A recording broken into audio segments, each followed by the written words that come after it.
Jesus never came to start a new religion with a different name, but he came, according to John 4:22, to fulfill Judaism. Now, first of all, look at Christ himself. I mean, he was a Jewish teacher from the Galilee. He wasn't a Palestinian teacher. He was a Jewish teacher with a Jewish name, Yeshua.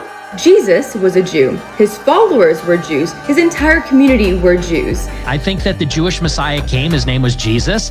Jesus was a Pharisee. We see people like Adam Green, who I did a debate with, but constantly talking about Christians as Jew worshipers. And certainly we worship Jesus Christ, who was a Jewish man. When it comes to who is a Jew, well, it's the person who has faith in the ultimate Jew, Christ. I agree that the Torah is the Word of God. I agree that the Jews were God's chosen people. If the Jews followed the Torah, there would be no problem. You know, the first Christian community was Jewish. The apostles were Jewish.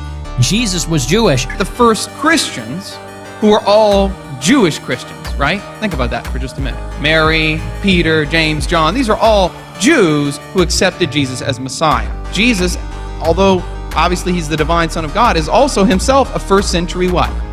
Jew. He's a rabbi. The compelling Jesus is the one who fulfills the story of Israel.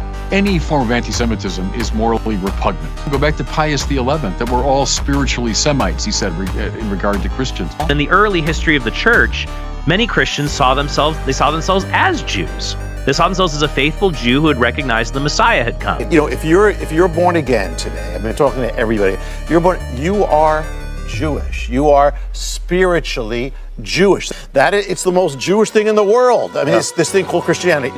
John 4 and verse 22.